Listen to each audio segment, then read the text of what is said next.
Hello dear student, I am Mr. Balaji Ingri. I welcome you on my YouTube channel. Dear student, today we are going to learn Unit 3 3.4 Statement of Purpose. Statement of Purpose. Statement म्हणजे विधान. Statement means विधान आणि purpose means हेतू किंवा उद्देश. तर याचा अर्थ आहे हेतूचे विधान. एखाद्या विशिष्ट हेतूसाठी केलेले विधान किंवा कृती आपण त्याला स्टेटमेंट ऑफ पर्पज असं म्हणतो. Dear student, the statement of purpose ज्याला SOP असं आपण म्हणतो, त्याचा शॉर्ट फॉर्म आहे. हा 12वीच्या अभ्यासक्रमात असलेला एकदम नवीन भाग आहे. हा आपल्या सिलेबसमध्ये असलेला एकदम नवीन भाग आहे, त्याच्यामुळे आपल्याला हा एकदम काळजीपूर्वक समजून घ्यायचा आहे. तर या SOPचा स्टेटमेंट ऑफ पर्पजचा उद्देश काय असतो की स्टेटमेंट ऑफ पर्पजचा उद्देश की आपल्याला म्हणजे तुम्हाला विद्यार्थ्यांनो 12वी नंतर तुम्हाला भारतात किंवा भारताबाहेर एखाद्या नामांकित कॉलेजमध्ये किंवा विद्यापीठामध्ये प्रवेश घ्यावायचा असतो आणि मग तुम्हाला त्याच कॉलेजमध्ये किंवा त्याच विद्यापीठामध्ये प्रवेश का घ्यावायचा आहे, तुमच्यामध्ये अशी कोणती ॲबिलिटी आहे, अशी कोणती पात्रता आहे, तुमच्यामध्ये असं कोणती इलिजिबिलिटी आहे की तुम्हाला त्या विद्यापीठामध्ये प्रवेश घ्यायचा आहे, हे सांगण्यासाठी जो आपण माहिती तयार करतो, जी आपण माहिती तयार करतो त्यालाच SOP असं म्हटलं जाते, म्हणजे स्टेटमेंट ऑफ पर्पज असं म्हटलं जाते.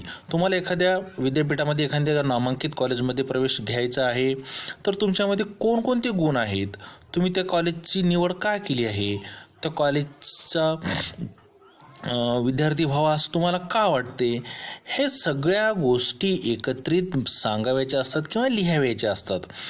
यालाच आपण स्टेटमेंट ऑफ पर्पज असं म्हणतो. एखाद्या कॉलेजमध्ये किंवा विद्यापीठामध्ये तुम्हाला डिग्री करायची आहे, डिप्लोमा करायचा आहे आणि तिथे ॲडमिशन घेण्यासाठी तुम्ही कसे इलिजिबल आहात, कसे लायक आहात, कसे पात्र आहात, तुमचे कसे गुणवैशिष्ट्ये आहेत, हे आपल्याला तुमच्यामध्ये असलेले जे क्वालिटी आहेत हे सगळं सांगण्यासाठी किंवा जे लिहिणं आहे त्यालाच स्टेटमेंट ऑफ पर्पज असं म्हटलं जाते.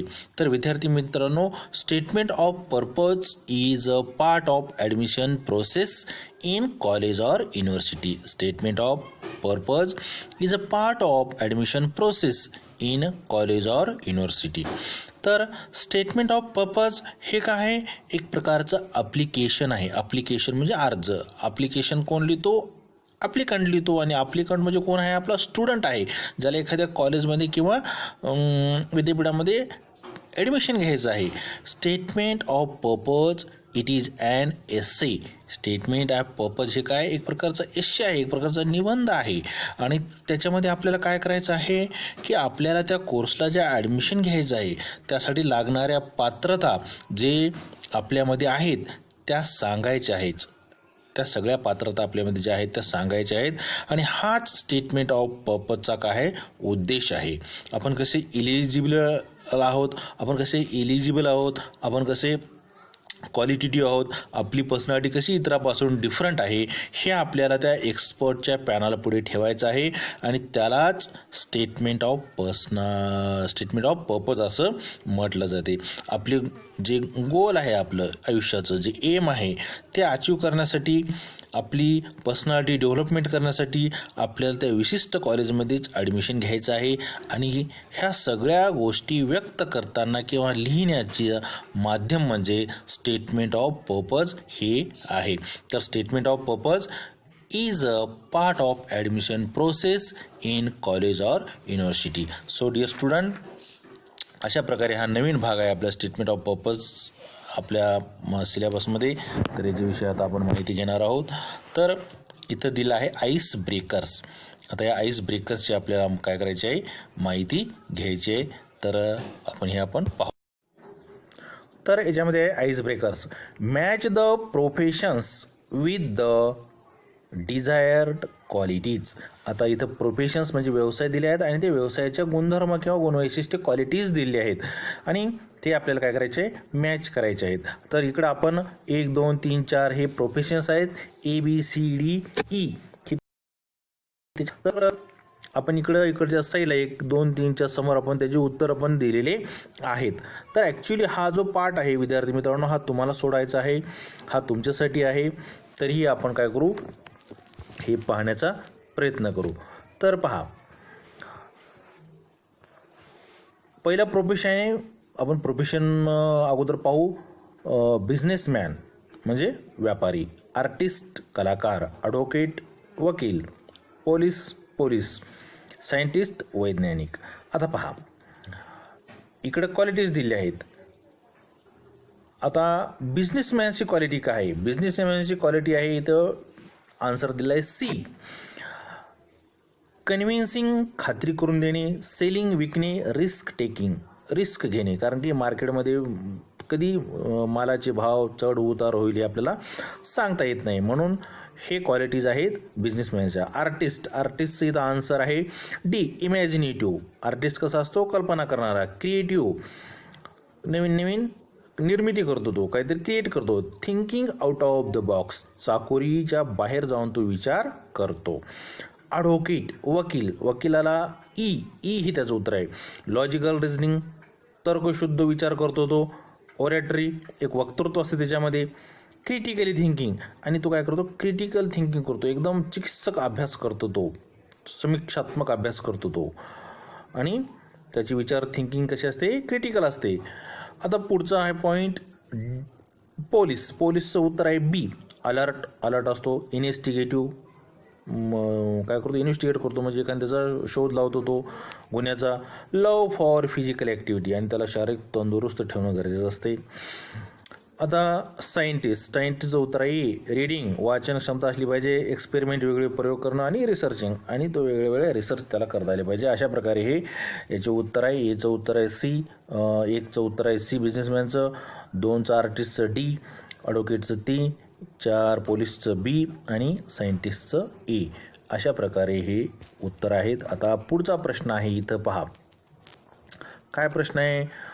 What is your career goal? आता तुमचं करिअर गोल काय आहे? म्हणजे करिअर गोल म्हणजे ध्येय. तुमचं ध्येय काय आहे? तुम्हाला काय करायचं आहे? तुमचं जे करिअर, व्यवसाय आहे, तो व्यवसायाचं ध्येय तुमचं काय आहे हे आपल्याला सांगायचं आहे. ॲक्च्युली हा भाग तुमचा आहे. तुम्ही प्रत्येकानं आपलं जे व्यवसायाचं ध्येय किंवा करिअर जे गोल आहे ते सांगता आलं पाहिजे. तुमचं एम तुम्हाला सांगता आलं पाहिजे. तरी आपण एक दोन उत्तर पाहू. My career goal is to be a cricketer. माझं करिअर गोल काय आहे की क्रिकेटर व्हायचं आहे. आता प्रत्येकाचं करिअर गोल हे डिफरंट असते. प्रत्येकाच्या पर्सनॅलिटीच्या, प्रत्येकाच्या थिंकिंगनुसार हे वेगवेगळं असू शकते. Someone like to be doctor, engineer. तर त्याचं उत्तर काय असेल? My career goal is to be an engineer, or a doctor, or an artist, a dancer, a policeman, a scientist, a politician, a sportsman. There are different personalities and different career goals.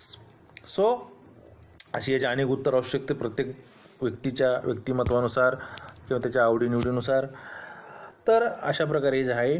तर आता पुढचा प्रश्न आहे, which of your qualities would help you in achieving your career goal? आता पहा, which of your qualities, तुमचे असे कोणते गुण वैशिष्ट्य आहेत, वुड हेल्प यू, जे मदत करतील, इन अचिव्हिंग, प्राप्त करण्यासाठी, युअर करिअर गोल, तुमचं व्यवसायाचं ध्येय, जीवनाचं ध्येय साध्य करण्यासाठी अशा तुमच्यामध्ये कोणत्या क्वालिटीज आहेत ज्यामुळे तुम्ही तुमचं ध्येय साध्य करू शकता?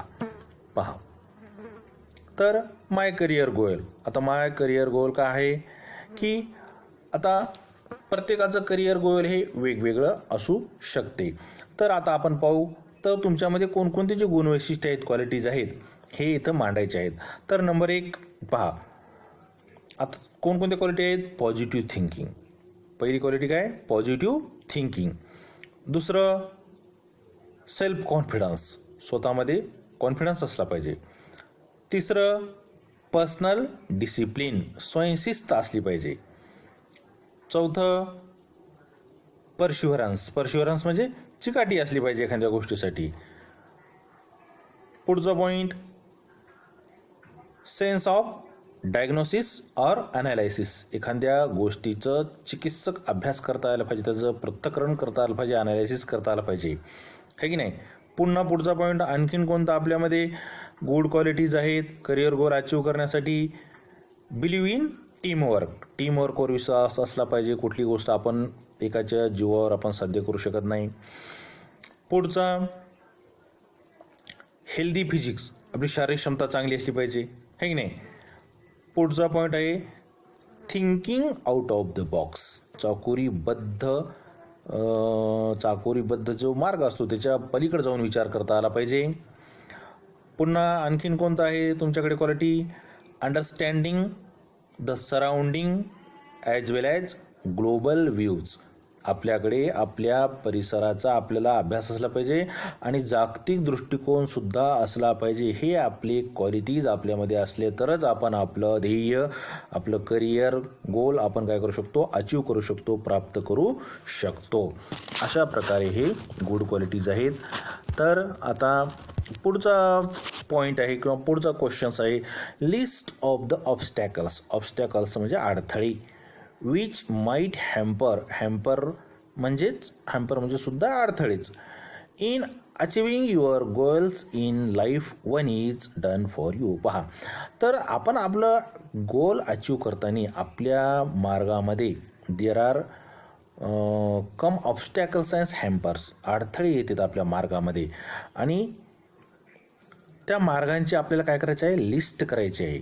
त्या अडथळ्यांची आपल्याला लिस्ट करायची आहे की कोणकोणते गोष्टीचे अडथळे आपल्या ध्येय प्राप्तीमध्ये येऊ शकतात. इथे दिले त्यांनी लॅक ऑफ प्रॉपर गायडन्स. पहा, आपल्याला आपलं ध्येय जर गाठायचं असेल तर आपल्याला लॅक ऑफ प्रॉपर गायडन्स असते, गायडन्सची मिळत नाही आणि लॅक ऑफ प्रॉपर गायडन्स मिळत नसल्यामुळं आपल्याकडं पोटेन्शियल, आपल्याकडे क्षमता असली तरीही आपण आपलं ते विशिष्ट असं ध्येय गाठू शकत नाही. तर आपल्याला अशा या ऑब्स्टॅकलची, हॅम्परिंगची काय करायची आहे तर लिस्ट करायची आहे. तर आपण एक पहा, पहिला आहे लॅक ऑफ प्रॉपर गायडन्स. दुसरं lack of proper training centres. बरेच वेळा काय असते, आपल्याला प्रॉपर ट्रेनिंग सेंटर मिळत नाहीत, त्याच्यामुळं आपण आपलं ध्येय गाठू शकत नाही. इकॉनॉमिकल कंडिशन, बरेच वेळा आपली आर्थिक कंडिशन ही चांगली नसते, आहे की नाही, पैशाअभावी आपण आपलं ध्येय साध्य करू शकत नाही. लॅक ऑफ नॉलेज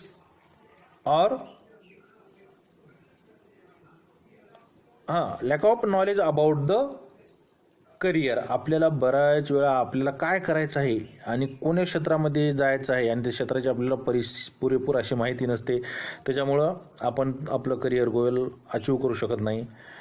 त्याच प्रकारे लॅक ऑफ फॅमिली सपोर्ट, आणि बरेच वेळा आपल्याला फॅमिली सपोर्ट मिळत नाही. कारण काय, आपण एखाद्या वेळेस जर आपलं गोल थोडंसं स्ट्रेंज असेल, म्हणजे थोडंसं चाकोरीच्या बाहेरचं ध्येय असेल, तर अशा वेळेस आपल्याला आपली फॅमिली काय करत नाही, सपोर्ट करत नाही. अशा प्रकारे हे जे ऑब्स्टॅकल्स आहेत जे की आपल्या करिअर गोलमध्ये काय करतात, अचीव करण्यासाठी ही अडथळे आणतात. ही लिस्ट आहे त्यांची. Lakh of proper guidance, lakh of proper training centres, economical conditions, है की नाही, lack of knowledge about career, है की नाही, करिअरबद्दल आपल्याला जे करिअर चूज करायचं आहे त्याच्याबद्दल आपल्याला करेक्ट माहिती मिळत नाही.